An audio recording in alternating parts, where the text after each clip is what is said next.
Good morning, and welcome back to another Saturday Somm-things with Mott's. Hi, I'm Mott, and we're drinking wine at 9. Today I have a very special guest. His name is Yale Norris. He is the mechanic, the winemaker, the all-encompassing, wonderful person for these wines from Australia. He has such a great story. From the halls of IBM to the beaches of Kangaroo Island. So Yale, welcome to the table. Welcome back to Siberia, the musical part 2, Colorado. These are your wines. This is your spot. So welcome and let's go.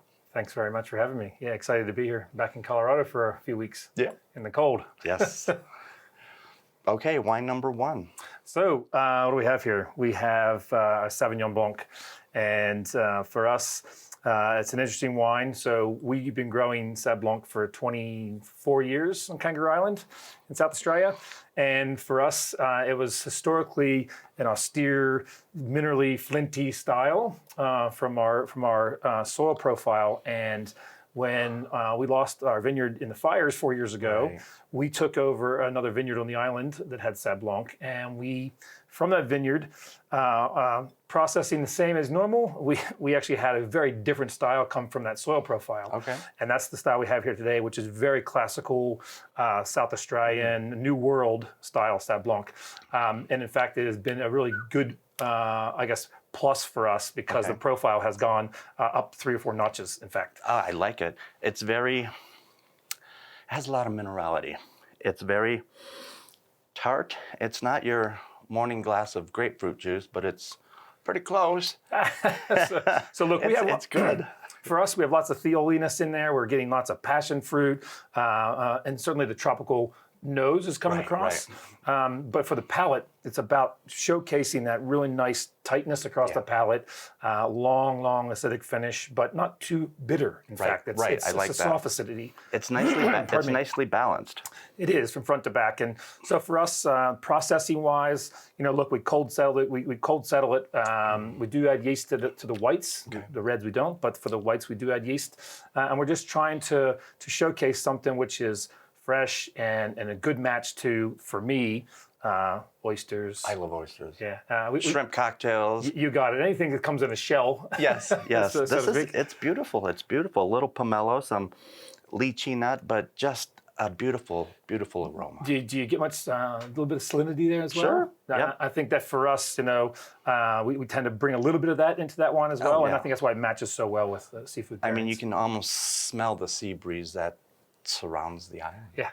Number 2, Chardonnay. Chardonnay. So this is our Chardonnay for non-Chardonnay drinkers. In Australia, we have had a negative connotation of Chardonnay for maybe 15 years, and it was about ABC, anything but Chardonnay. Right. And so we decided to put a Chardonnay out in the market to try and change that perception of Chardonnay. And for us, this is mostly a steel tank fermented Chardonnay, but we do about 20% in oak. Okay. With the idea being that let's build mouthfeel and roundness and really build some structure in the middle. Sure. And still give it the fruit to shine, not the barrel. So we have a little bit of oakiness on the front, but just enough to give it toasty hints. Right. Really. It's not your glass of hot buttered popcorn. It does have finesse, and it's more tropical than buttery. It's more tropical than oaky. There is a kiss, but it's just really unique. Yeah, This is only the second time I've had this, so I'm willing to pair this with shrimp scampi or chicken tetrazzini, chicken alfredo. It's beautiful. I wouldn't pick this as a Chardonnay if I were to taste it blindly. And this is exactly what we're going for. Okay. So, it's called the white. And in fact, when we taste this wine, we tend to cover up the bottom of the varietal because we want to surprise people a little bit. They're expecting something which is big and robust and round, and we're finding, oh, wow, this has character and a uniqueness to it. And pairing for me on this wine, I love pork belly. Okay. And I think it matches really well with pork belly. You have that fattiness in the pork belly, and the textures of the pork really come across really well. So, Okay. So the first bread. First red. And speaking of the first, you're my first winemaker this year. Oh, so I am fantastic. so honored, and I appreciate you being here. So your first red, and while I'm speaking, tell our audience about Jacques Lurton.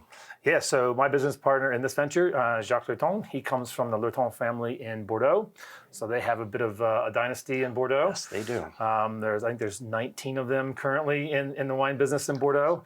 And Jacques started making wine in the 80s in Australia, and decided in the mid-90s that he wanted to have his own project there. So he set up shop on Kangaroo Island because of our climate zone, in fact. Right. So very cool climate. you got it. Yep. Miss Sheila has been to Kangaroo Island. I've just been to Australia, but she's got it going on. But continue. You got to come and see us. Yes, yes. A little warmer there today, I think, than it is here, but I like the snow.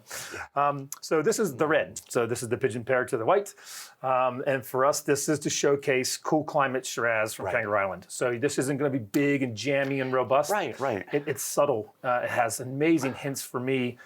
White pepper, black pepper, You got it. red currant, a Bang little on the head. cassis. It's not your Barossa Valley Shiraz. And nor would we try. With our climate zone, we could never even come close to the wines they're producing there. Only 135 miles away-ish. Okay. And the climate zones are about, in Fahrenheit, about 20 degrees different on any given day. Right. So we have this really lighter style, and it comes across really elegant on the palate. In fact, structured tannin. Sure. On the mid palate and the finish, and long, but it's a little kiss of acidity at the finish. Yeah. Keep in mind, our wonderful audience, that these are reminiscent of French-style wines from the Bordeaux and from the south of France, and they just really are represented through the project on Kangaroo Island, and they're just so tasty. Thank you. Very, very tasty, and that leaves us, steak with this one, that leaves us one. One to go. Yes, and this is Old Rolly. So this is part of our premium range, and for us, this wine is about taking Grenache and Shiraz that grow very well on Kangaroo Island and doing it a bit differently. So we do a bit of a unique process, almost like a Beaujolais process on the Grenache, and we're really going to lift confectionery hints. Some people get a bit of chocolate in there, in fact, on the nose. Yeah, chocolate, cocoa. Yep. Some a bit of sweetness on the nose as well. So the Grenache brings a bit of sweetness to the nose, but it is dry on the palate. Right.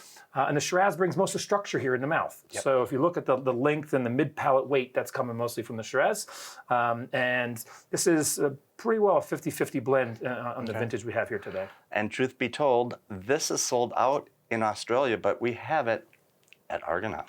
We do. Because it's special, and we're here for you. And this is just really dynamic, a beautiful blend. I think this is one of the most balanced wines we have. They're all quite balanced, but this really shows elegance across the back palate, especially. So length, but also not standing out in any one spot. Sure. Definitely flank steak, skirt steak salads, chicken Caesar salads, or wait for it, sticky date pudding. Absolutely, my friend. This is great. So, Yale, I so appreciate you coming all the way from Australia to be at Argonaut and to enlighten us with these wonderful, wonderful wines. And as always, I will be tasting these wines today at the wine desk from 3 until 4. As always, it's free. Just bring your ID.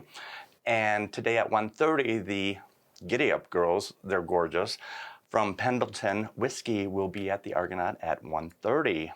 So come on down, and Yale, once again, thank you for Thanks for having visiting me and for your because support. these are amazing, and cheers and Happy New Year to everybody. We'll see you soon.